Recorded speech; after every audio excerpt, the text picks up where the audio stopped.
Pamawewan.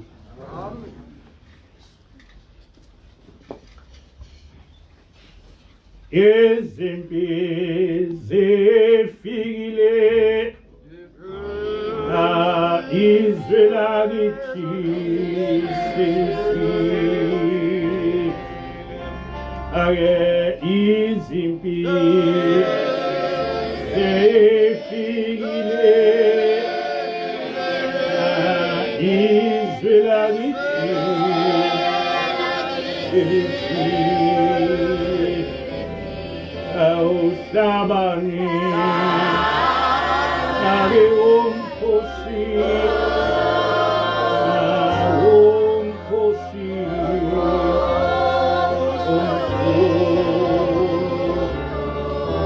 awuhlabani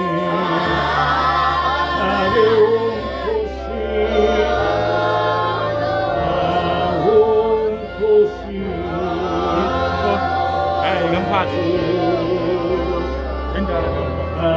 Kolomani kate makola gezwe lakithi selifile Kolomani kate makola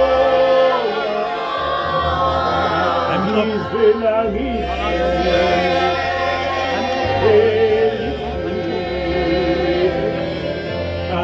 umkhosi wenithakalo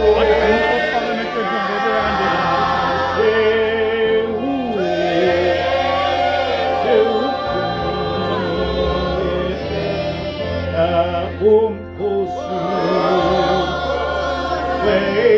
wenithakalo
Negachi o ise ite na ulenkonzo kachi o ise ite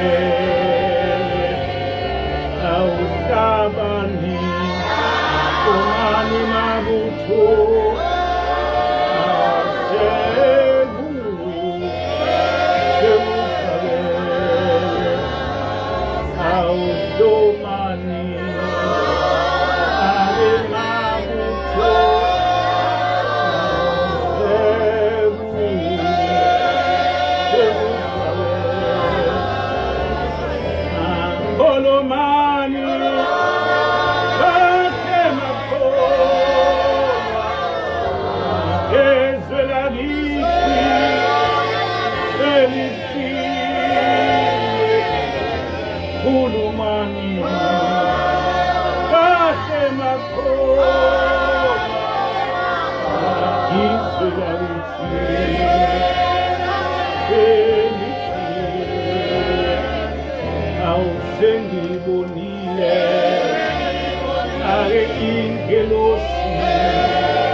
Amen.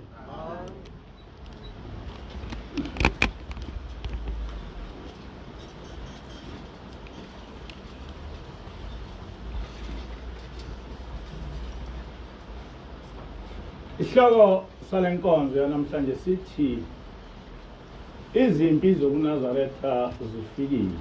Today's topic is the fights against the Nazareth faith have arrived. The wars. Esikhathini esiningi uma ngabe siba nalizihlabelelo siyasihlabelele nje.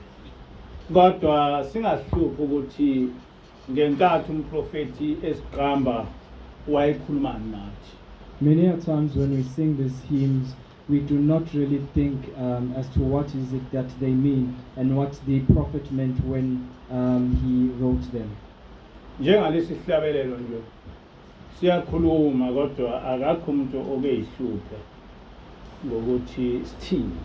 Just like this hymn, it has a message, but nobody really ever bothers to understand as to what it means. Ngo 2007 ingilosi yake yakhuluma ukukhuluma ongejwayelekile.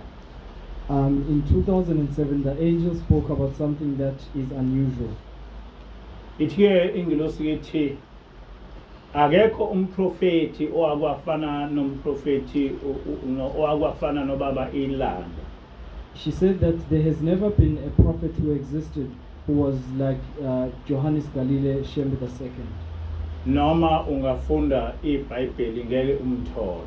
Even if you were to read the Bible, you would not find any like him. Uma sekuya ekuthenini uma wayekhuluma into esiprofeto yayenzeka njengoba eyikhulumile. If one looks at his prophecies, they unfolded just like as he had prophesied. Ithi-ke ingilosi ubaba ilanga wathi emva kweminyaka engama-30 kuya kwama-40 uyobuya. The angel said that Johannes Galile Shembe II said that between 30 and 40 years he would return. And ubaba wahamba ngo-1976 emhlabeni. And he passed away in 1976. Ngenkathi ingilosi ikhuluma lokhu ku-2007 kwasekwedlule iminyaka engama-30 ubaba ilanga wahamba. In 2007, when the angel spoke this, it had been the culmination of 30 years since Lord Johannes Galile Shembe passed away. Ithi-ke ingilosi njengoba ngiyilapha nje ngihamba naye ubaba ilanga. She said that as she is here, she is with Johannes Galile Shembe. Kodwa angeke nina nimbone. But you cannot see him. Ngoba umuntu owake wabalapha emhlabeni ngenyama. Because he once existed on this earth in flesh. Ithi-ke ingilosi awukwazi ukuthi ube lapha emhlabeni ngenyama uhambe emhlabeni ufe bese ubuya futhi ngenyama ukuzohlala nabantu. The angel said that you cannot physically exist in this world and leave this world or pass away and then come back again to live in this world physically as you did. Ithi-ke mina niyangibona ngoba angaze ngibe umuntu osenyameni ngomuntu wokuleliswa. She said that the reason why they could see her is that she has never lived in this world physically. Ithi-ke kungakho ngilapha kodwa ngihamba naye ukuthi nje nina nimbone. She said that is why she's here and she's with Johannes Galile Shembe, but it's just that they could not see him. Ubaba ilanga mhla ekhuluma lento uthi emva kwami kuya kuba nabantu abayohola leli bandla abathanda imali nabathanda ukukhulekelwa kuthiwa Nkosi. Johannes Galile Shembe said that after him there would be people who were money lovers and who liked to be praised by the people. And bayobe behola leli bandla. And they would be leaders of this faith, the church. Uthi-ke ubaba kodwa ngiyobuya emva kweminyaka engama-30 kuya kwama-40. But he said that he would come back between 30 and 40 years. Uthi kuyawuvuka inhlansi emlotheni. He said that a small spark would arise from a fire. From the ashes. Uma sibhekisisa lesi isiprofeto sikhuluma iqiniso. If we look at this prophecy, it is true. Emva kwababa ilanga abaholi baleli bandla kwaba abantu abacebe kakhulu. After him, the leaders of this church were people who were very rich. Noma ngayibo bonke kodwa nje bakhona abaholi baleli bandla baba abantu abarich kakhulu. Well, it is not all of them, but there are a number of them who are very wealthy. Ubaba ilanga wayengabizwa ukuthi inkosi ngaphandle ukuthi wayebizwa yithina amaNazaretha. Johannes Galile Shembe was not referred to as the Lord or King, apart from us referring to him like that. Ngisho ebhala wayebhale bese ethi Reverend J.G. Shembe. Even if when he wrote letters, he would end them by saying Reverend J.G. Shembe, Ethi umfundisi. saying that he's a priest. Noma ngabe kubhalwa ngaye emaphepheni kwakuthiwa umfundisi uShembe. Even when he was written about in papers, they would refer to him as priest or Reverend Shembe. Ubaba inyanga yezulu naye kwakukanjalo kuye. Amos Kula Shembe II was like that also. Kwakuthiwa umfundisi uShembe. They referred to him as Reverend Shembe. Sase sithi thina inkosi lapha ngoba singabalandeli bakhe. We refer to him as King or Lord because we were his followers. Kodwa uBishop Mkwena South African Council of Churches wathi asibhale ukuthi uBishop ngoba umholi webandla. But Bishop Mukwena, who was part of the South African Council of Churches, said that we must refer to him as Bishop because he is a leader of a church. Kwase kuthiwa ke officially uBishop Shembe. And it was official that he became Bishop Shembe. Kwagcina lapho ukuthi kube khona umuntu omholi waleli bandla obizwa kuthiwa umfundisi. That was the last time that we had a leader of the church who was referred to as a reverend. Kodwa emva kwakhe bonke abaholi baleli bandla bayibiza ngokuthi bayangamakhosi njengetayitela la. But after that, all the leaders of this church referred to themselves as kings, as a title. So wayeqinisile ubaba ilanga ukuthi abaholi baleli bandla baba abantu abathanda ukukhulu bebizwe befuna ukuthi kuthiwa inkosi. So it was true that what was said by Johannes Galile Shembe II was true, that after him leaders would want to be praised and referred to as kings. Lokhu kokuthi kuyavuka inhlansi emlotheni amaNazaretha ayikhumushe ngendlela engekho. Saying that a spark would arise from the ashes is incorrectly interpreted by the Nazarites. Lesi isaga esichaza ukuthi kuthena into isifile yabonakala isivuka. This is a proverb that means that something that was no longer alive has been seen to have life. Ngalokhu Shembe wayechaza ukuthi kothi kuNazaretha bufa bese mayibuya bese kuyavuka kungaze ukuthi kuvuke kanjani. By saying that, he meant that when a time came that the Nazareth faith would perish, it will again have life and nobody would really understand how that came into being. Ilokho ke ukuchaza ukuthi inhlansi ivuke emlotheni. That is what is meant by spark will arise from the ashes.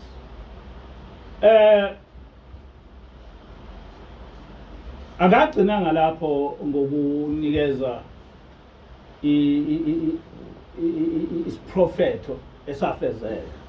That was not the last time he gave a prophecy that would come into existence. Ngifisa ukuba ngifunde esinye seyiprofeta owaqhubeka nazo. I wish to read one of the prophecies he came up with.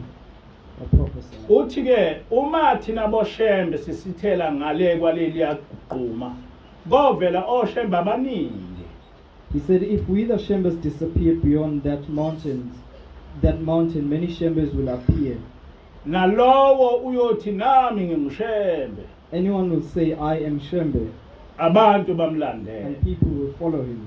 nomunye ethi nami ngiushembe. The other will also say, I am also Shembe. Abantu bamlandela. And people will follow him too. Nenkawu iyothi nami The ngingushembe. monkey will also say, I am Shembe. Abantu bayilandela. And people will follow him. Nangampela kwabanjalo. And indeed it was so. Njengoba ngikhuluma nje oshembe abaziwayo manje nabawu-5 abanabalandeli. As I speak, there are 5 Shembes who are leaders and have followers. Kodwa okuseqinisweni mina ngazi abawu-4 ngaphezu kwalabo. But in reality, I know four above those. Baningi abafana bakwaShembe abawu-4 abafana bakwaShembe abake bengi-approach bengitshela ukuthi okuseqinisweni ibona abalandeli abaholi baleli bantu. There are 4 men from the Shembe family who always approach me and tell me that in truth they are the true leaders of this church. Hayi ukuthi ngizwe ngabantu bayabeze kimi bengishayela incingo bekhuluma nabo. It's not a hearsay, but they call me and tell me. Ngaleyo ndlela oShembe abantu abathi bangoShembe bawu-9 njengengibaziyo. Therefore, I know of 9 people who claim to be Shembes. Uma benikeza lezi izathu zokuthi bangoShembe uma bekhuluma ngazohleka. And if they give reasons as to why they are Shembes, you actually laugh. Omunye ayiqhamuka ethi hayi mina ngingumholi waleli bandla ngoShembe ngoba nginkosana inkosina. One of them would say that I am Shembe I am Shembe who's supposed to lead because I'm the firstborn of J.G. Shembe. Bese uyabona ukuthi lo muntu lona othi umholi waleli bandla akazi ukuthi uNazaretha yini. And by that you can just see that this person who claims to be the leader of the church of this faith does not understand what the Nazareth faith is about.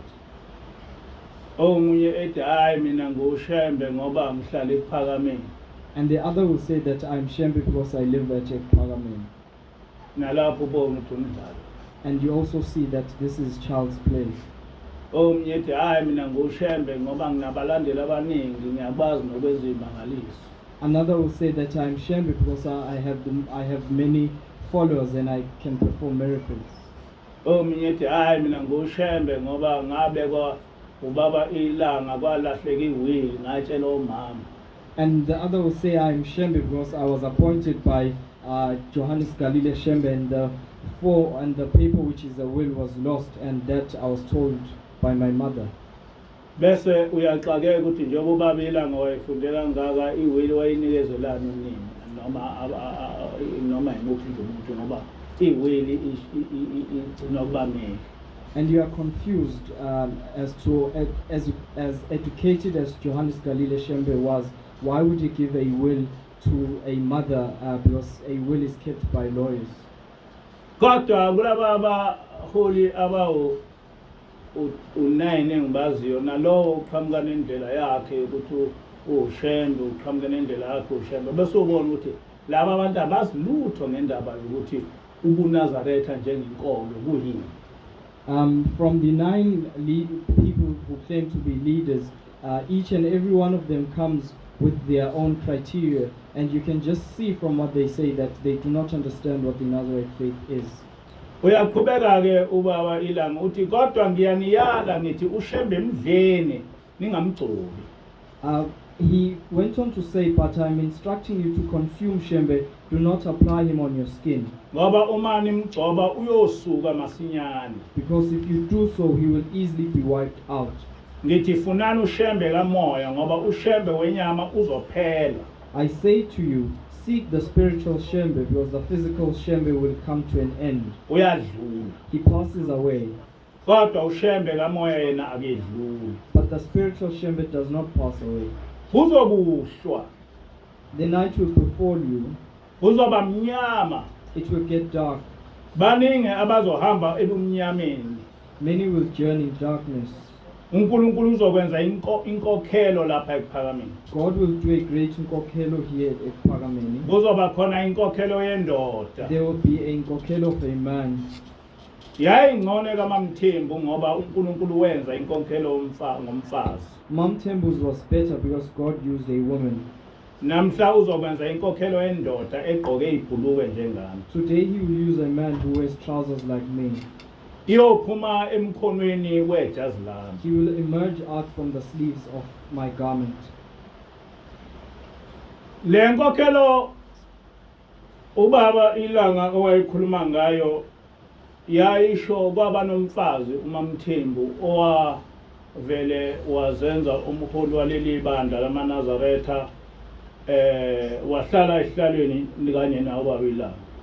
This Nkokelo that Johannes Galileo Shembe II refers to is about a time when a woman just acted to be the leader and sat on the leadership chair just like him. Lokho kwenzeka emva kwababa mkhulu. That happened after Prophet Isaiah Shembe. Ngenkathi lo mfazi esewumholi waleli bandla noma seyiclaima ukuthi umholi welibandla leli bandla laba senkingeni enkulu kakhulu. Abantu abaningi baxoshwa lo mfazi exosha noma imuphi nje umuntu ongamthandi. After this woman had appointed herself as the leader, there was a great Habakkuk's commission within the church, and many people were chased away, and this woman would just chase anybody who she did not like. So leli bandla lacishe laba nenkinga ezinkulu lacishe laphela impela kwabonakala ukuthi liyaphela phela leli. So this faith was faced with great dangers, and it almost perished or ended. Uthi-ke ubaba leyo nto eyenzeka namanje na emva kokuhamba kwakhe emhlabeni izokwenzeka. He said that what happened then after him will also happen. Uthi kodwa ngalesikhathi sekuhamba iyobe ingenziwa umuntu wesifazane kodwa iyobe yenziwa indoda. But he said that after him it will not be by a woman but a man. Uthi leyo ndoda iyobe iqhamuka emkhonweni webhuluke lakhe. He said that that man will emerge from the sleeves of his garment. Echaza ukuthi lo muntu oyokwenza njalo kobe kuyindodana yakhe. Explaining that the person who would do that would be his son. And kwenzeka kanjalo. And it happened like that. Ngenkathi ehamba ubaba ilanga emhlabeni ubaba inyanga yezulu waba umholi waleli bandla wakhethwa ngokusemthethweni ukuthi uzohola leli bandla. When he passed away, Amos Kula Shembe III was officially the leader of the church. Kodwa kwathi ngenyanga ezisithupha ubaba inyanga yezulu umholi kwaqhamuka yona indodana kababa ilanga yavusa ikhanda athi yona umholi waleli bandla. But within 6 months of Amos Kula Shembe III having been appointed, one of Johannes Galileo Shembe's son emerged, claiming that he is the rightful leader of the church. Le commotion yenzeka worse than leyana ekaMamthembu. The commotion that happened was far worse than that of Mamthembu's. Ngizokhuluma na manje kodwa kukhona lapha ezochazeka khona. I will not elaborate on that now, but there is a time that I will do so. Namhlanje na ngigxile entshumayelweni kaMadlala umfundisi owayikhuluma ngesenzo esenzeka ekuphakameni eminyakeni yo-1970. Today I'm focusing on what Priest Madlala had said in the years of 1970. Ngizoyifunda njengoba wayishumayela ngoba yaye kuyinkonzo enayo eyagcinwa kwicassette. I will read it as he had preached it because it was something that was kept or archived in cassettes. Umfundisi uMadlala wayengumfundisi wenkosi ilanga. Reverend Madlala was the Reverend of Johannes Galileo Shembe II. Okwathi mangabe ubaba ilanga engasekho wayeseba umfundisi wenkosi inyanga yezulu. He went on to be a priest or a reverend under Amos Kula Shembe III after Johannes Galileo Shembe. Emva kokuba ubaba inyanga yezulu ehambile emhlabeni waba umfundisi ngaphansi kwababa uthi. After being a priest under Reverend Amos Kula Shembe III, he then became a priest under M.V. Shembe IV. Waba umfundisi omdala kakhulu kuleli bandla. He was a priest for some time in this church. Le ntshumayelo wayikhuluma ngesikhathi sikababa inyanga yezulu enikezwe inkonzo. He delivered this sermon during the time of Amos Kula Shembe III when he was given time to speak. ngiyayifunda ke njengoba wayeshumayela. I'll read it as he delivered it. Sasisephakameni sesejwayele kubuhle konke. We were at Ebupagameni and were quite used to being there. For many years Iminyaka eminingi siphila ngezwi ngokungena nje siphile singathandazelwanga nokuthandazela. For many years we lived by the word. We would be healed just by entering even prior to being prayed for. Kwakukuhle ephakameni ngenxa yenkokhelo, udumo lukaNkulunkulu lulukhulu. All was well at Ekpagameni because of being counseled to do what is right. The glory of God was great. Singacabangi lutho olunye ngaphandle kokungena ezulwini. We meditated upon nothing else apart from entering heaven. Sasingafisi na ukuthindwa ngumuntu ongakholwa. We did not even wish to be touched by unbelievers.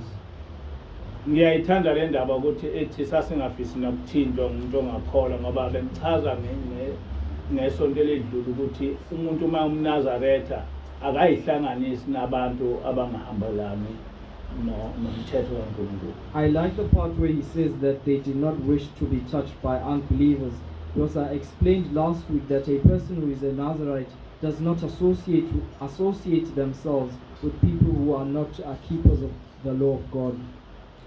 Nobaba mkhulu washo njalo futhi kumaNazaretha. Prophet Isaiah Shembe also said the same to the Nazarites. Kwathi ngonyaka othile inkosi isikhulile nami sengingumfundisi. One particular year when His Holiness Johannes Galile Shembe II had aged, by then I was also a priest. Emva kwale nkonzo yaphatheka inkosi yaphatheka kabi kakhulu. His Holiness became unwell. Emva kwale nkonzo waphatheka kabi waze wedlula emhlabeni. After that sermon he fell very sick and passed away. Kwakunyaka 1970. It was in 1970. Abusho ukuthi kusukela ku1970 kuba ku1976 ubaba wayesehlala egula. It doesn't mean that from 1970 to 1976 His Holiness was always sick. Kodwa lento emva kuba yenzekile akabange saba umuntu ophila kahle. But what it means is that after this period he was not a person who was as healthy as he was before. KwakunguJuly sibuthene ephakameni inkosi yashumayela ngendaba yokusithanda nokuthanda uNkulunkulu. It was the month of July and we were gathered at Ebupagameni. His Holiness Johannes Galile Shembe II was preaching about self-love and loving God. Izibeka izindaba ezinhle zokuhamba kwalapha ephakameni. He laid out the good news of the way of Ekpagameni. Yakhuluma ngenkathi yokwanda kobuNazaretha emhlabeni wonke. He spoke about a time when the Nazarite faith would fill the whole world. Ethi ayikho into ezobanhle emhlabeni ukwedlula ubuNazaretha. He said there would be nothing more beautiful than the Nazarite faith. Sajabula kakhulu ngoba umuntu omnyama wayengelutho ngalezo zinsuku nobuNazaretha babuyihlaya nezimfundiso zaziningi ezimbi ngakho. We rejoiced greatly because at the time the black man was amounted to nothing and the Nazarite faith was a laughing stock, and there were many negative false teachings about it. Uthe sisenene sambona egqunqa ubaba wakhala kwabamungu kwabanzima kwaphela nasozwaneni ngithi. Whilst we were joyful, we saw His Holiness Johannes Galile Shembe II engulfed by a sad temperament. The atmosphere became very sad and we became shocked. We do not know what to do or say. Asaze sazi ukuthi sizothini senzeni. We do not know what to do or say. Wayevala inkonzo. Wasithandazisa. He made us pray. On that day the prayer was very lengthy and did not cease. Ngalelo langa umthandazo waba mude kakhulu unganqamuki. On that day the prayer was very lengthy and did not cease. Ngifisa ukuba ngikuchaze lokho. I wish to explain this. Ubaba ilanga ngenkathi kwenzeka lento wayishumayela njengoba ngiyishumayela. When this when this was happening, His Holiness was preaching just like I am. Ekhuluma ukuthi kuza isikhathi lapha ubunazaretha kuzoba into enhle ngendlela esimangaliso. Speaking about a time when the Nazareth faith would be the most beautiful thing. Kodwa kwathi khona lapho kwase kuqhamuka isibonakaliso. But in that very same moment, a vision appeared. And lesi sibonakaliso sasiphikisa lento oyikhulumayo. And this vision was countering what he had said. Isibonakaliso ke uma siqhamuka kungaqhamuka into ezodlala njengefilm phambi kwakho kwesinye isikhathi ithi mayiqhamuka kukhuluma umuntu. When a vision appears, sometimes something is played out as a film before you, and whilst it is playing, you hear people or a person explaining what is happening. Kwenzeka kanjalo ke ngendlela esibona ngayo le. The same thing happened in the way we look at it. Ngoba uma ulalela wathi ubaba eshumayela wabonakala seyigqunqa, wabonakala sekhala, wabonakala sevala inkonzo. Because whilst he was preaching, it was seen that he was engulfed by sadness, and he was weeping, and he ended or closed the sermon. Ngokwenqubo yamaNazaretha njengoba nazi uma sithandazi isikhathi eside kakhulu futhi njengoba kusuke kwenza amaKristu sibangisana ngokuthandaza. In accordance with the Nazareth principle, we do not pray for very long, and we do not pray out loud like the Christians do. Kodwa ukuthandaza ukuthi uthandaza ububheke ukuthi lo oholayo unqamukani ngathi unqamuka lonke ibandla linqamuka. When we pray, we are attentive as to when the person who is leading the prayer says amen, and we follow suit in that. Kodwa ngalolo suku ubaba ilanga wathi kasithandaze. Kodwa uma esethena asithandaze akazange ezwakale ukuthi esethi amen. But in that day he said that we must pray. He was not heard saying amen. Uthi-ke uMadlala ngaze ngavula amehlo ngabona ukuthi inkosi sisishiye sodwa yaphuma ethempelini. I opened my eyes and I saw that he had left us alone in the temple. Ngabheka koza kwethu nabo sebebhekile. I looked at my fellow clergy, and they had also opened their eyes. Ngumfundisi uKhumalo owathi amen yavuma inhlangano. It was Reverend Khumalo who said amen, and the whole gathering followed suit. Saphuma sambheka ubaba endlini emhlophe. We went out and looked for him in the White House. Samfica ekhala. And we found him weeping. Amaduko esemaningi nezingane zingasangeni lapho ayihleli khona. There were many handkerchiefs, and the children no longer entered the place where he was. Ukuchaza lokho ngenkathi kungasezwakali ubaba ethi amen. Waphuma ibandla sathandaza wahamba. To explain that, His Holiness was seen no longer in the temple, and he left the church praying. Bathi abantu bevula amehlo wayengasekho. When they opened their eyes, he was no longer there. Abafundisi basebehamba beya endlini yakhe. So the reverends went into his house. Uma befika endlini yakhe bafika ekhala. Upon arrival, he was found weeping. Seku eshintsha amaduka amaningi ekhala. And he had many handkerchiefs that he had used. Amantombazana esesaba ungena lapha khona. And the children didn't want to enter where he was. Uyaqhubeka ke uMadlala uthi sakhala nathi sazilahla phambi kwakhe sifuna ukuzwa isici nesono sethu. He went on to say, we also wept and threw ourselves before him, wanting to know what our transgression was. Wehluleka nokusibheka isikhathi esingangehora singene endlini enosizi ekhala esenesilokozana. For about an hour being with him, he had great sorrow, weeping. He could not even look at us. Lento esifunda lapha indlela elikhonika ukuthi umuntu wakhala kwaze kwaphela i-hour. Abantu nabo sebekhala bengazi ukuthi kwenze njani. What we are saying is a very tense situation that for a person to cry for an hour and everybody else started weeping and nobody knows what was happening. Wabe esethi nginosizi inhliziyo yami idabukile. He then Ngiyakwesaba kakhulu okuzokwenzeka emva kwami. Ngibona igazi likobhoza lapha ekuPhakameni. He then went on to say, I am sad, my heart is filled with sorrow, I fear greatly what will happen after me. I see blood flowing here at Ephagameni. Lo muzi uNkulunkulu uzowushiya kube ngumhume wabaphangi nezindidwa neziphili.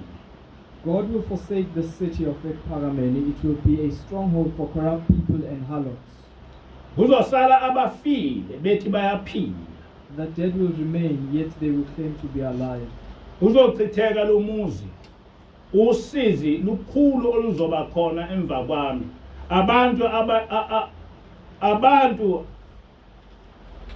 Abantu abezayo abazophendula. Ngeke balifune izwi likaNkulunkulu. Ngeke bamlalele nozayo. There is a great sorrow that will be here after me. The people who are coming will no longer be repentant, and they will not seek the word of God, and they will not listen to the one who will follow after me. Emva kwami abantu bayokholwa ngenxa yemali, ngeke balinake izwi lophezulu. After me, people will be believers because of money. They will not heed to the word of the one who is the Almighty God. Abanye bazofika nemikhuba yabo, amasiko abo, bazokwenza indabuko yabo. Le ushembe owayichitha phakathi kwethu. Some will come with their own traditions and their own cultural practices. They will perform their rituals which Shembe forbade amongst you. Izangoma zongena ngokuthanda ziphume ngokuthanda. Ababi bayobakhipha abahle lapha ePhakameni. Diviners will enter and leave at their own accord. The wicked ones will chase away the good people from Ephagameni. Ngibona kumi izimbiza zotshwala emzini yenu. I see gallons of beers in your households, Nezangoma zisina emzini yamaNazaretha. and diviners dancing in the houses of Nazarites. Nidla nilobolisa izingane zenu abangakholwa. I see you eating and intermarrying with non-believers. Ngiyanicela nibafundise abezwayo. Nibayeke abangafuni isihlungo siyozihlunga. Please teach those who want to listen. Leave those who do not want to be taught. The sifter will sift on its own. Bayonixosha banikhiphe. They will chase you away. Ngibona abantu beza ngamandla lapha ekholweni. Bayofika bazi abayovuma ukukhokhelwa. Abayokulithanda izwi elisibuthile. I see people coming in their numbers to this faith. They will come with their own knowledge. They will not want to be taught the right paths. They will not love the word which has gathered us. Bayofika nokwazi kwabo bahlakaniphile banolimi nezibonakaliso. Nani niyothatheka nilahle indlela kaBaba anishiye kuyo. They will come with their own knowledge. They are witty and cunning, and they will come with visions. You will also give in and be convinced, and even in your temples you will forsake the way that my father prophet Isaiah Shembe has taught you. Ningavumi noma sekunjalo nikuphike angakushongo uShembe phakathi kwenu. Even then, do not agree to it. Go against what Shembe did not teach amongst you. Bayothi gayana utshwala lumbana amalumbo. They will say, brew beer and revert to what has been forbidden. Banibuyisele kokuchithiwe bethi yiyo indlela yokhokho benu bethi ningayilahli. And say it is the way of your forefathers, and say do not forsake it. Yabe isikhala inkosi yadabuka. His Holiness Yahlanganisa izandla njengomuntu obalayo. His Holiness then wept and became very sad. He put his hands together as if he was counting. Yayisiyala yathi asime emasangweni sisho okwakushiwo noma kungena izinhlangano sifundisane ngendlela kaBabamkhulu. He instructed us and said, we must stand at the gates and proclaim what was said. Even during the holy gatherings, teach each other about the way of Prophet Isaiah Shembe. mina munye umthetho engizonishiya nawo nengininika wona ilowo ubaba owanifundisa wona. There is only one law that I leave with you. It is the law that my father, Prophet Shembe, left you with. Yakhala inkosi yadabuka yahlanganisa izandla ayisengifundile. Ngima lapho. That is where I stop. Ngithena ngizokhuluma kakhulu ngale ntshumayelo kaMfundisi. I said that I'm going to speak a lot about this sermon by Reverend Madlana. Ngithena yathi ngilosi ubaba ilanga wayethi mayikhuluma into ekhulume into ezokwenzeka. I said that the angel said whenever Johannes Galile Shembe spoke something that it would come to existence.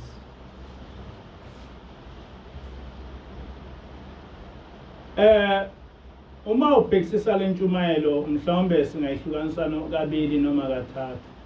If we look at this sermon, we would categorize it into 2 or maybe 3 aspects.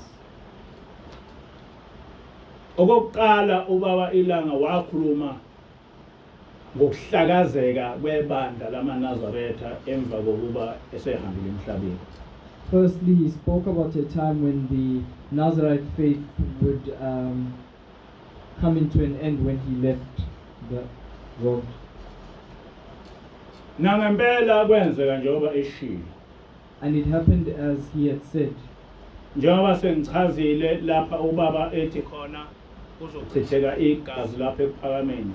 Wahamba ubaba inyanga ezulu waba umholi only for 6 months. And as I have said, that he said that there would be blood that would spill here at Ekparameni.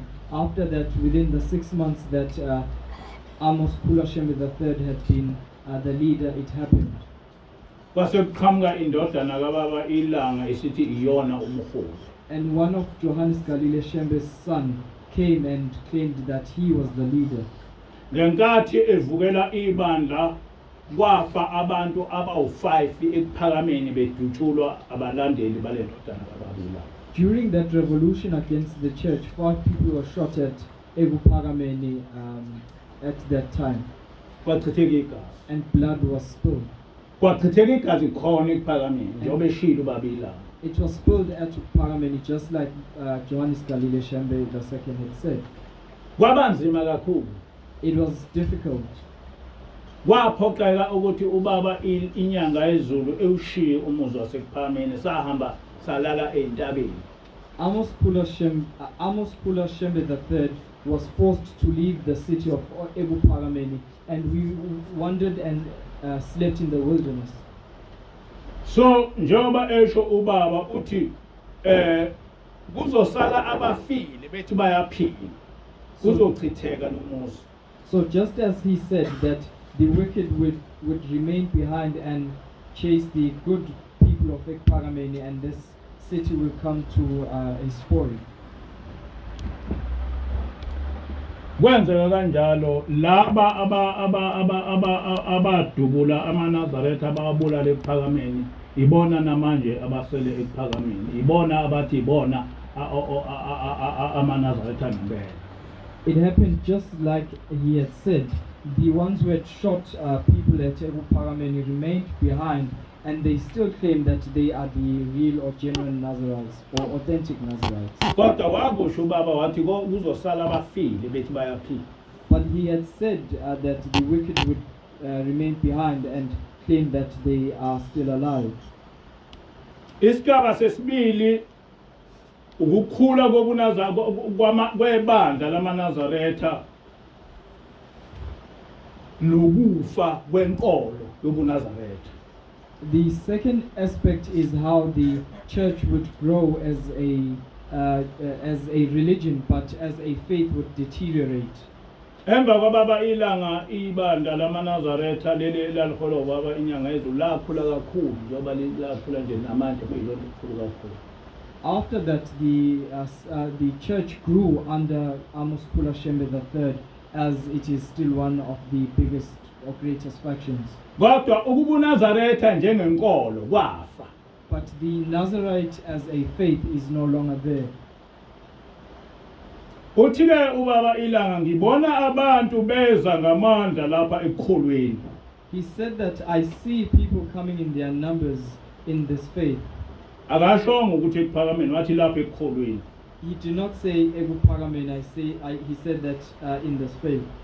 Uthike bayofika bazi abayovuma ukukhokhelwa bayokholwa ngenxa yemali. He said that they would come with their own knowledge and would not want to be counseled to do right, but they would be believers because of money. That is exactly okwenzeka ebuhleni. That is exactly what is happening at Ebuhleni. Abantu bakhona angeke bathinte. Bayazi kakhulu. You cannot tell those people anything because they are full of knowledge. Uma ungaya lapha ebuhleni ngisho ngomhlangano uyofica kunezitolo ngeke uzazi ukuthi ingakanani. If you were to go there even in the holy month, you would find many shops that you can't even count. Nami ngisekhona kwakunabantu ababevele bethenga iMnazaretha behlale lapha bengayinhlobo esontweni bengayi emthandazweni wokulala emthandazweni wokuvuka bengayi esontweni kuphela ngoba kukhona amaphoyisa bazobuma ukulokhuza ukudayisa ngenkathi usesenkonzweni kodwa bengayi esontweni. Whilst I was also there were people who just buy the Nazarite garments but did not go to the morning prayer or the evening prayer and did not focus anything on church because there were people who were there guiding the temples, they would not sell anything, but they were not interested in any church affairs. Yet these people have shops. Kugcwele abantu ngalezo sikhathi kwakungabantu baseMozambique bedayisa benza yonke into uma befaka iMnazaretha nokucabanga amaNazaretha kanti no abantu nje abazokwela. There would be an overwhelming number of foreigners who would wear the Nazarite's garment, and they were just there to sell stuff, but if you were to look at them without knowing, you think that they are believers. Kuthiwe ubaba emva kwakho bayovela laba bantu abayobe benga ungeke bakhokhele ngalutho abavele abakholiwe kodwa bazela imali. He said that these people would appear and they do not believe in anything. They are not focused on the faith, but they are here because of money. Uthike ubaba ilanga bayofika nokwazi kwabo bahlakaniphile banolimi nezibonakaliso nani niyothatheka nilahle indlela kaBaba anishiye kuyo. He said that they would come with their own knowledge systems. They are witty and cunning. And they will come with visions. You will also give in and be convinced, and even in your temples you will forsake the way that my father prophet Isaiah has taught you. Ubaba ilanga ulokhu egcizelele indaba kamprofeti ukuthi niyoshiya indlela kamprofeti onifundise yona. His Holiness keeps on emphasizing what the prophet Isaiah taught, and he says that you forsake what you were taught by him. Uthike abanye bazofika nemikhuba yabo amasiko abo bazokwenza indabuko yabo le uShembe owayichitha phakathi kwethu. He says that some of them will come in to do their own practices and traditions and want to perform them in here at Parameni, which Shembe forbade amongst you. Kunjalo namanje na kumaNazaretha lapha ebuhleni ngoba phela abuhleni lapha amaNazaretha akhona. Abantu abayilandeli indaba abanendaba nemfundiso yomprofeti bafike neyabe imfundiso. It is like that at the city of Ebuhleni. People do not care what the prophet Isaiah taught, but they come with their own knowledge systems.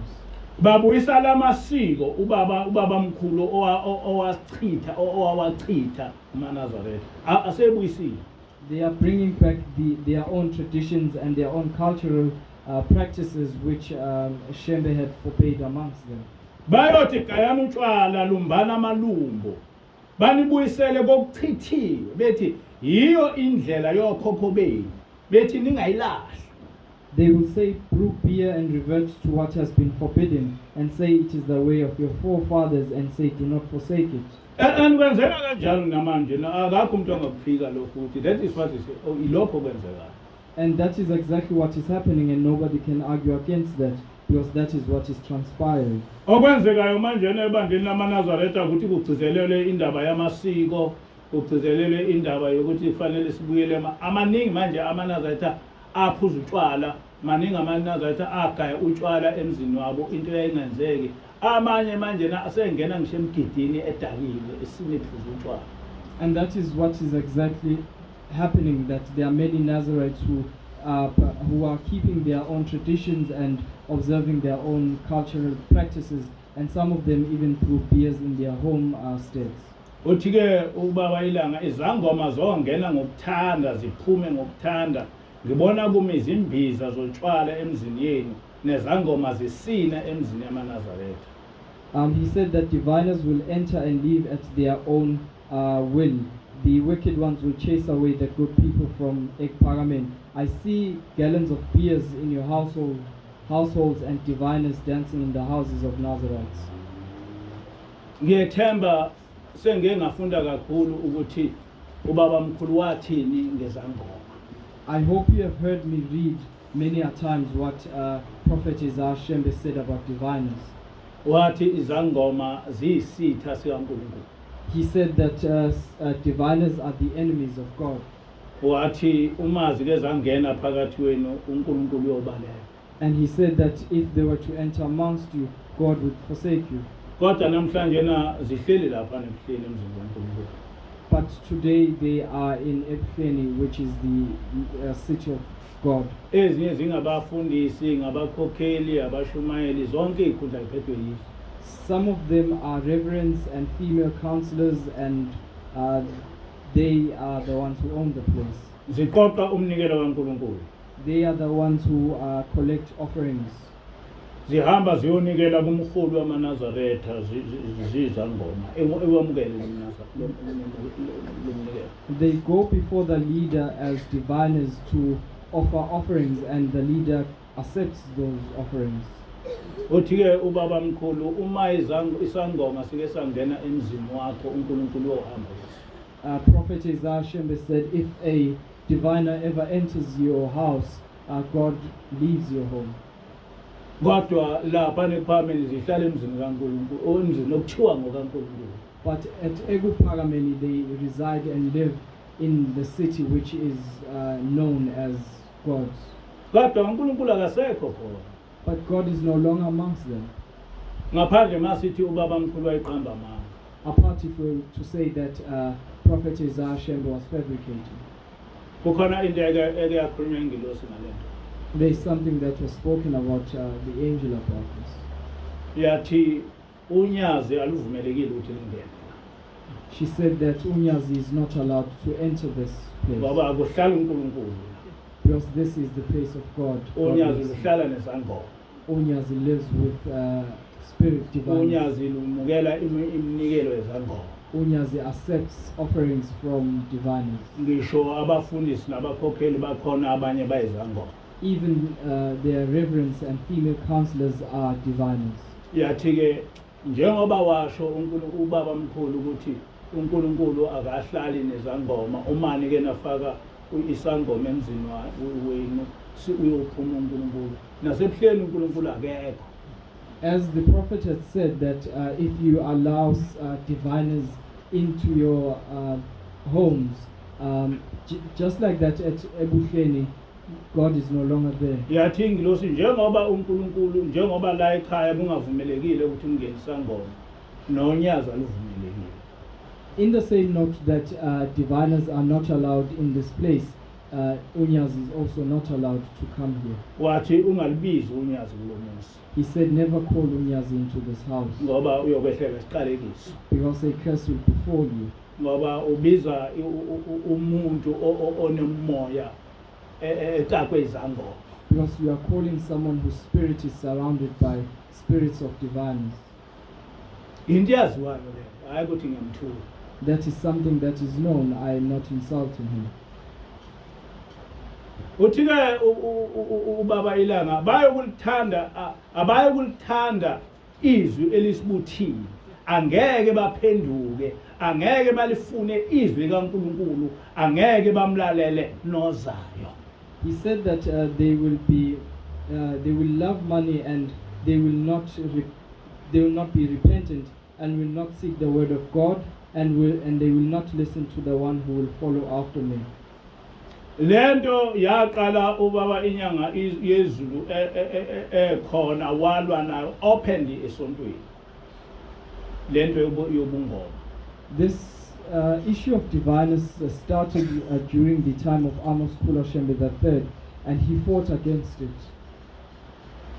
Ngakho ke lezangoma kwakuse into esizaziyo nje zenzeke emakhaya kodwa zingakaveli kodwa ngesikhathi sika baba uThingo zasezivele zicacaza zaziyo. Therefore, during that time, it is something that we knew about, but they would hide in their homes. But during the time of MV Shembe, the sangomas actually came out of that closet and everybody would see them.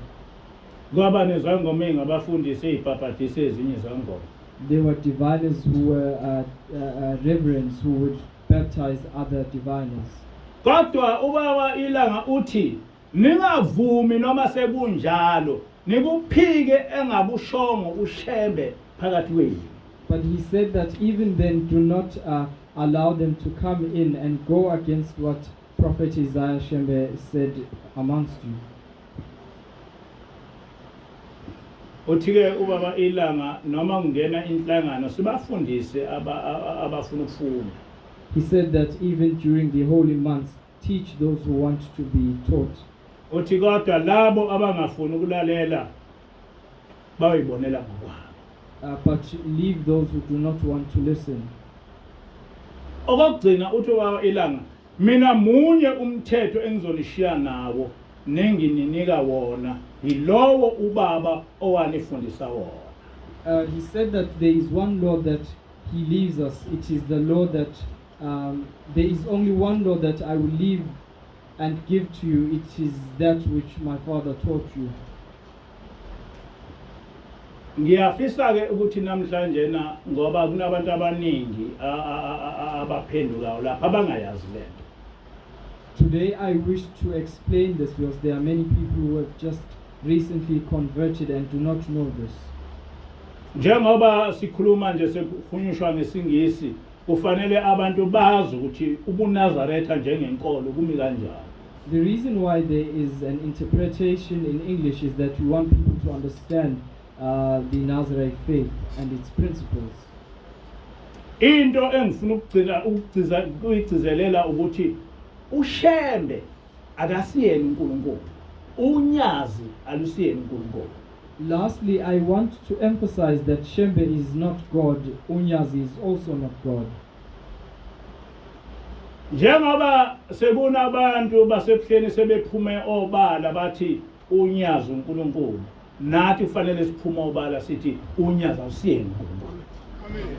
Just like how there are people from Ebuhleni who have came out and proclaimed that Unyazi is God, we must also come out in the open and proclaim that Unyazi is not God.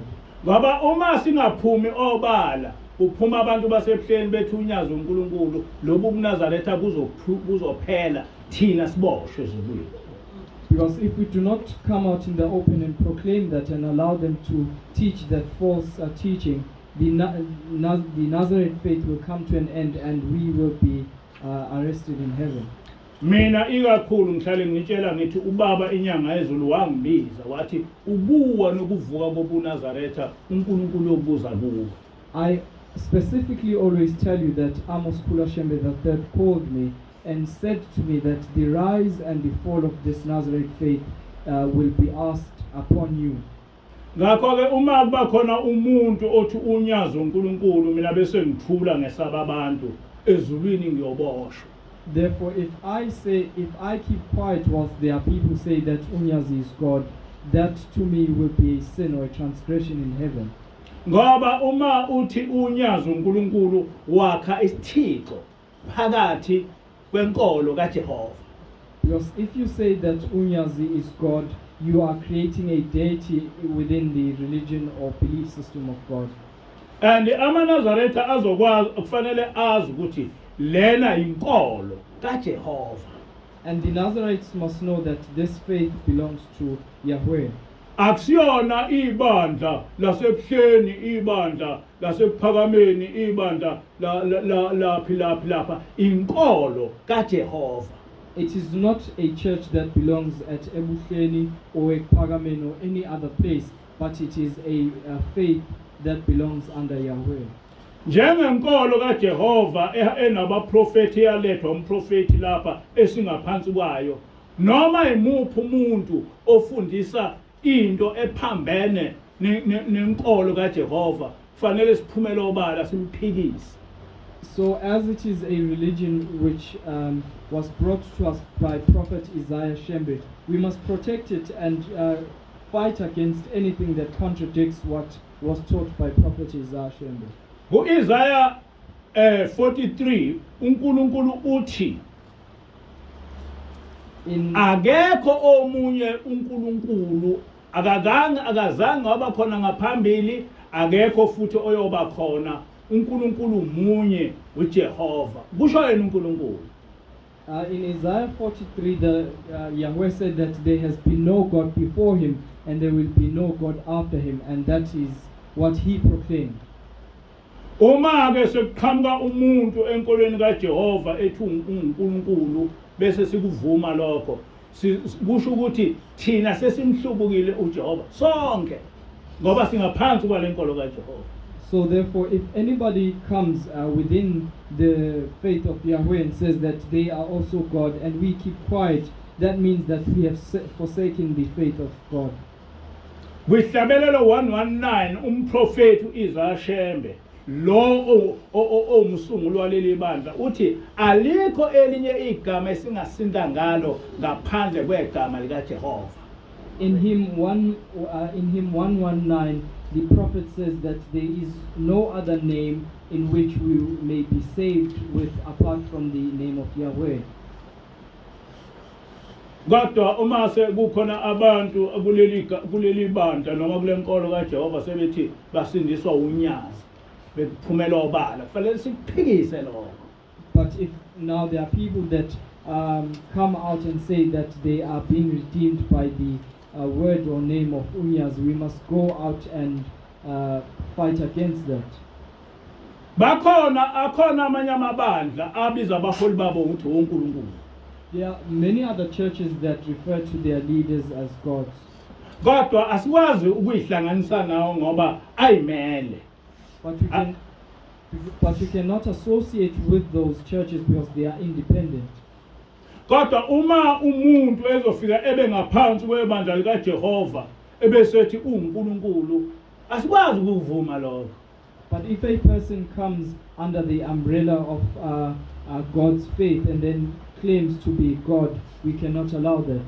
Uma eseuNkulunkulu yena akaphume ngaphansi kwebandla likaJehova. If they are also God, they must then come out from the religion or faith of Yahweh. Kodwa uma ezothi unaye uMnazaretha kuyinkolo kaJehova bese ethi uNkulunkulu, ngeke size sikuvume lokho. But if they also say they are a Nazarite and then claim to be God under the faith of Yahweh, we will not allow that. Ngoba uma sikuvuma lokho ekufeni wethu siyoboshwe ezulwini, ngeke singene ezulwini. Because if we allow that or accept that, when we die we will be in transgression in heaven and will not be granted entrance. Ngoba uma sivuma lokho sihlubuka uNkulunkulu osicetshele kahle ukuthi uyena yedwa oNkulunkulu enigama lakhe uJehova. Because if we accept that or allow it, we are forsaking the one true God, which is Yahweh. And so sibukela phansi umprofeti. And we'll be looking down on the prophet Isaiah Shembe. Ngizofunda lapha ukuthi ubaba ilanga wathini ngalento engikhuluma ngayo. Here we'll read what J.G. Shembe said about what I'm saying. Ku page 82 wencwadi kaMnyando ethi izintshumayelo zikababa ilanga, nansi into ayishoyo yila. On page 82 of a book written by Mnyandu, this is what he said. njengoba silapha nje singabe inkosi yasemaqadini. As we are gathered here, we belong under the chief of Emakati. Uma sikwenye indawo singabe inkosi yakuleyo ndawo. And if we are at another place, we belong under that chief. Kodwa nina eyeni inkosi ayibona. But you cannot see your chief. Eyeni inkosi nina maNazaretha ayibona. But your leader as Nazarites cannot be seen. nguNkulunkulu kuphela ayikho enye. It is only God and none else. Ngakho nilibambisise lelo lizwi noma nini noma singasekho thina emhlabeni. Therefore hold steadfastly to that word in any time, even when we are no longer in this world. Nikhumbule ukuthi ubuNazaretha lobu akusikho okomuntu. And remember that this Nazarite faith does not belong to a person. Manje uma ubaba ilanga wathi sikhumbule noma engasekho ukuthi inkosi noma yamaNazaretha ayibona uNkulunkulu kuphela. Wathi sikukhumbule lokho noma engasekho. Uma engasekho phakathi kwethu sekuqhamuka umuntu othi uNkulunkulu sizovuma kanjani lokho?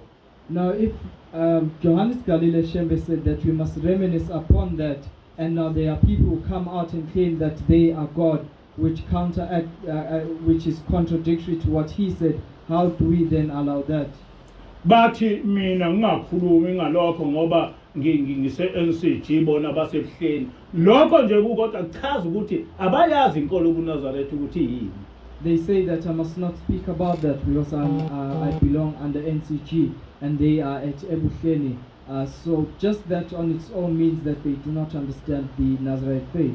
Ngoba ubuNazaretha khona ubuhleni akhona iNCG akhona iParliament kodwa ubuNazaretha umthetho kaNkuluNkulu indlela yokuphila kaNkuluNkulu. Because the Nazarite faith is nothing to do with NCG or Ebuhleni, but the Nazarite faith is the law of God. It is the way of life. So awukwazi ukuthi uthi umuntu ngoba usebuhleni wena nawo uyifake enhlanganweni eyodwa bese uthi wena hayi ungakhulumi wena ngoba awukho elukhuzeni ebuhleni. So merely because we are in different factions but under the same organization, you cannot say that I should not say anything about Ebuhleni.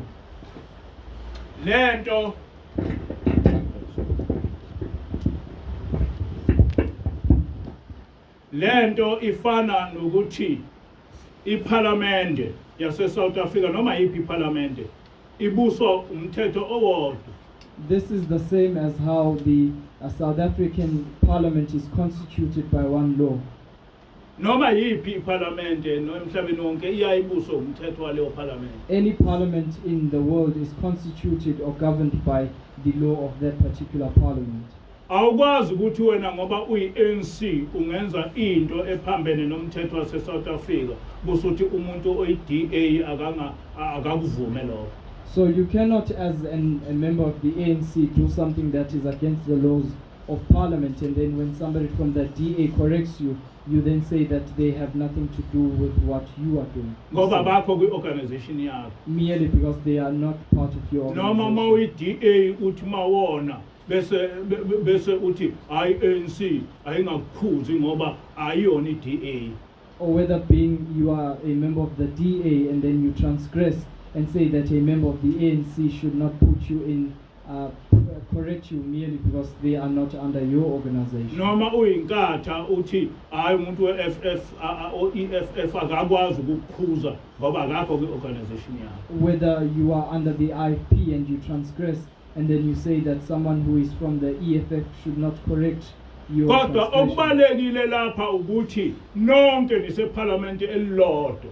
But what is important here is that you are all under the same parliament, Elinomthetho wodwa. which is governed by one law. Ukuthi ukuyiphi iqembu noma iliphi iqembu umani seParliament nibuswa umthetho wodwa oshawe eParliament. What organization you belong under is not taken into fact, but what is taken into fact is that you are under the same parliament, which is governed by the same constitution. Uma ula eSouth Africa ubuswa iConstitution yase South Africa. If you are here in South Africa, you are under the constitution of South Africa, or governed by its constitution. Uma ungaphansi kwenkolo yobunazaretha ubuswa umthetho wenkolo yobunazaretha noma ngabe usukuliphe elinye iqembu kodwa uma usayibiza ngokuthi ungaphansi kwebunazaretha ubuswa ile nkolo. If you are under the Nazarene faith, no matter which faction you are under, you are governed by the laws of the Nazarene faith as a whole. Ngakho ke amaNazaretha asekuhleni kufanele ukucace kuwe ukuthi uma bephula umthetho kaNkuluNkulu angeke sithuke. It must therefore be clear to the Nazarites from Ebuhleni that if they go against the laws of God, we will not keep quiet. Uma bephuma emthethweni esiwufundiswe umprofeti wethu ngeke sithuke. If they forsake the law that was taught by the prophet, we will not keep quiet. Uma bephumela obala bethu unyazo uNkulunkulu sizophumela obala siphikise ngoba baphikisa baphula umthetho ophambene nenkolo yethu. If they claim that Unyazi is God, we will also not keep quiet because they are transgressing the law of our faith. Akulona ibandla leli inkolo lesi. This is not a church, this is a faith. Le ndaba ukuthi ushembe uNkulunkulu ngifisa kuba ngichaze ukuthi akulona ubaba ilanga kuphela owayiphikisayo kodwa nobaba uThingo wayiphikisa. The saying that Shembe is God is not only disputed by Johannes Galile Shembe, but it is also disputed by MV Shembe IV. Ubaba inya uThingo uhambe emhlabeni ngo-2011. Vimbeni Shembe IV passed away in 2011. Abantu abaningi abalapha ebuhleni bebekhona emholi wakhe. Many people who were at Ebuhleni were there whilst he was the leader. Ngaposta i-video kababa uThingo lapha owayichaza khona ukuthi ushemba ngoNkulunkulu. I posted a video of Vimbeni Shembe IV explaining that Shembe is not God. Kuleyo post kwaba nabantu abarisha leyo post babe 77,000 bengaphezulu kwa 77,000. That post reached people who exceeded 77,000. Kwaba nama comments angaphezulu ka 1,200. There were comments that exceeded 1,200. Ulawa ma comment abantu abaningi babe ngithuka ngazo zonke inhlambe ngase ngicabanga. In those comments, many people were insulting me. Bengithuka ukuthi ngikuvezeleni ukuthi uThingo uthena ushembe akasiyeni uNkulunkulu. Insulting me and asking why I have brought evidence that Utingo said that Shembe is not God. Le nkulumo ngizoyifunda njengoba wayikhuluma ubaba uThingo noma ngeke ngikhulume konke ngoba wayishumayela. I will read it as he said it. I will not read everything because it was a sermon. Uthike ubaba uthi ngokuthuka lobuNazaretha la uthuka noShembe kuyacova nje kusho yonke into. The Nazarene faith is being ridiculed. Shembe is being ridiculed. Everything is just mixed up. Kuyaphela nesonto elizayo kube ngathi ngiyakwemukela kube yiso leso sethukelwani na yini lento enishoyo. The following week will come to an end, and it will be as if you have understood it, but you do it again. Why are you being ridiculed? What is it that you are saying? Kunezinto la eziningi uShemba angazange anifundise zona esenizenzela nje noma yini bese nikuncikisa esontweni kube ngathi uShembe owasho lento kanti akunjalo akazange asho. There are many things that Shembe did not teach, but you practice and associate them with the church, and it is portrayed as if it is Shembe who said these things, yet it is not so. He did not say them. Uyibekile nje imithetho yesonto iyaziwa nenijobelele senithi uShembe uNkulunkulu senithi uShembe uNkulunkulu manje. He clearly put out the laws of the faith. They are known, but you have put additions. Now you say Shembe is God. Wathi uyakhuluma ubaba inyanga ezulu ngiyakhumbula waze wathi ngiyaniyeka ke ngoba anivumi esho ukuthi cha mina ngazi ukuthi uShembe akasiye uNkulunkulu ngazi ukuthi uShembe inceke kaNkulunkulu ngazi ukuthi uyisithunywa sikaNkulunkulu. I remember when my father, His Holiness Amos Kula Shembe III, said, I am leaving you alone now because you do not want to listen. He said, what I know is that Shembe is not God. What I know is that Shembe is the servant of God. I know that he was sent by God. Lokho ukuthi uShembe uNkulunkulu akusilo iqiniso. Ngiyafisa ukuthi niyeke lento. Yikho sizozondwa kangaka nje. Sithuka kabi ngalento ngoba akusiyo. Mina ngiyayazi ukuthi akusiyo.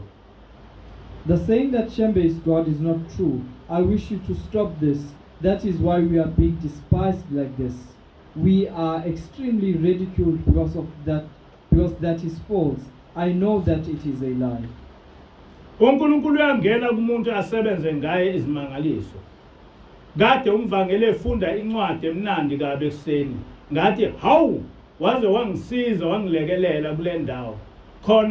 Khona nizobona ukuthi nisephutheni ngempela. God performs miracles using a person. The evangelist read a verse in the morning.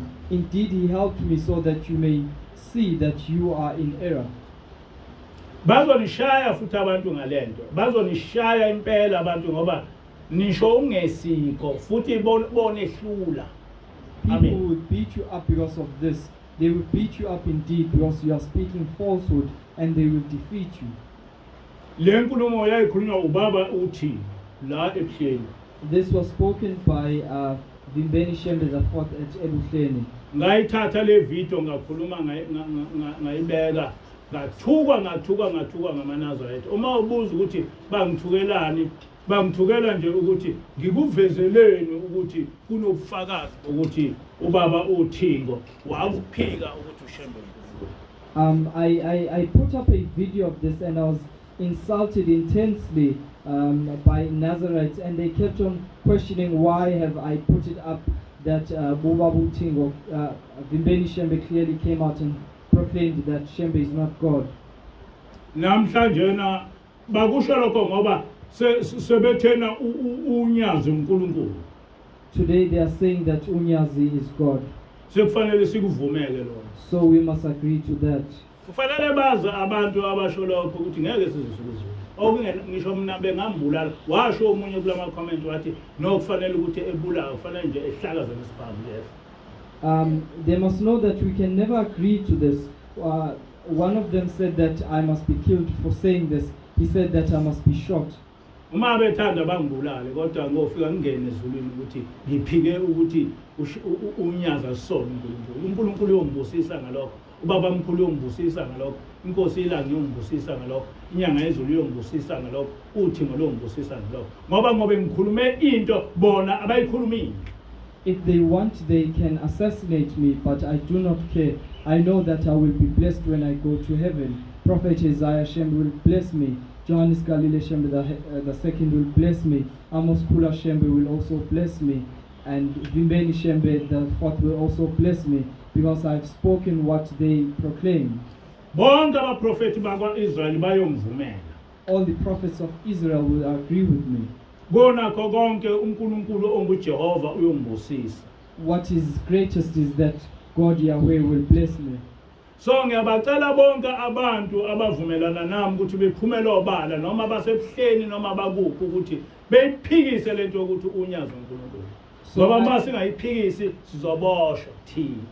So I urge all people who agree with me to come out in the open and dispute that Unyazi is God, because if we do not do that, we will be forsaken by God. uNkulunkulu uchitha ngento encane ngento ucabanga ukuthi incane. God forsakes you with transgressions that you think are small or minor. Njengoba ngishilo ukuthi itheni ingilosi unyaza lukwazi ukungena lapha ngoba lulengiza ngoma. As I said that the angel said Unyazi is not allowed in this premises because he is surrounded by spirits of diviners. Yathi uma ulapha nje ungalibiza unyazi ngoba uyokwehlela izinto ezimbi ngoba alinaso isibusiso uNkulunkulu ngoba lihlangene nezitha zikaNkulunkulu. He said that if you are here, do not call him, because a curse will befall you, as he is in affiliation with diviners, and they are God's enemies. Leli bandla limele iqiniso ukuthi libhlungu linjani iqiniso kufanele lime ngoba ezulwini siyongena ngeqiniso. This church stands for the truth, whether it is painful or not. We stand for that, because we will enter heaven because of standing for the truth. Bonke abantu abathi unyaza siyeni uNkulunkulu noma abasebuhleni abaphumela obala beyisho lento ukuze besinde uma befa. All those who agree with me and say that Unyazi is not God must come out in the open so that they are saved from the second death. Ngiyajabula indlela umfundisi Mathenjwa okhulume ngayo ngoba ubetshengisa ukuthi uShembe ubani, etshengisa umhlaba ukuthi uShembe akayena uNkulunkulu kodwa uShembe uyingcebo kaNkulunkulu. Yikho masithandaza sithi uNkulunkulu kaShembe. I'm satisfied in the way Reverend Mathenjwa put it out this morning, explaining that Shembe is not God, that Shembe is the servant of God, and that is why whenever we pray we say God of Shembe. Asikwazi ukuthi sidlala amadimoni ezosishintshisa indaba kaNkulunkulu bese ethi ngoba mhlawumbe ayibona enebandla elikhulu sesizotatazela sesabe bona ngeke sibesabe indaba kaNkulunkulu. We cannot fear demons just because they belong under a great faction and say that we fear disputing their ill teachings. Othi baba ilanga ningawushintshi umthetho kaNkulunkulu, ningayishintshi imfundiso kababa mkhulu, noma benolimi oluhle kodwa nibheka ningavumi ukuthi niconvince uSathane. His Holiness Johannes Galile Shembe said that do not change the teachings of Yahweh, do not change the teachings of Prophet Isaiah Shembe, even though they are witty, do not listen to them and follow the ways of the devil. Njoba ngiphambi kwenu nje ngibeke uNkulunkulu lapha ngakho akakho umuntu engamesaba ngendawo kaNkulunkulu. As I stand before you, I am anointed by God, so therefore there is nobody that I will fear. Ngisho unyazi ngalibeka lapha ngalitshela emhloni ukuthi awusiyeni uNkulunkulu. Even if Unyazi were to stand before me, I will tell him right up front that you are not God. Ngeke lingenze lutho. He will not do anything to me. Ngoba akumina engiqala ukuthi asiyeni uNkulunkulu. Because I'm not the first person to say Angisoze this. ngasikhonza isithixo. I will never praise a day. Angeke ngize ngivume ukuthi leli bandla kube kumisa isithixo njengabantu bakwaIsrayeli bese nami bese ngenza njengoAaroni nami bese ngovumela lokho. I will not allow a deity to be put up in this faith, and then just as it was in the time of Israel, and then just like Aaron agreed to that. Oh, see, oh, see, oh, see, oh, see, oh, see, say, oh,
Enkosini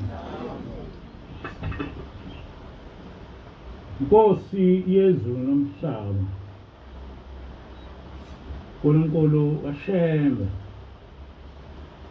uNkulunkulu wasephakameni wena owawukhona emandulo namanje usephakathi kwethu ngicela Nkosi kuba usikhumbule njengoba size enkonzweni yakho eSabatha ubheke Nkosi ukuhlupheka kwethu konke usiphe Nkosi ukuhlakanipha kwasezulu usiphe Nkosi ukubesaba usiphe Nkosi ukuba sikuthande ngenhliziyo yethu yonke nangamphefumulo wethu ngibeka laba abantwana bakho Nkosi abalapha phambi kwakho abanye Nkosi abasebenzi abanye Nkosi bayagula ngicela Nkosi kuba bonke abangasebenzi bafunele umsebenzi bonke abagula Nkosi ubaphilise bonke Nkosi abahlaselwa imimoya yezangoma Nkosi uyinqobe kuhlale umoya wakho umoya womubi Nkosi akangabakubikho phakathi kwethu kodwa Nkosi kuhlale umoya wakho Gelakho Nkosi igama manje Father amen Amen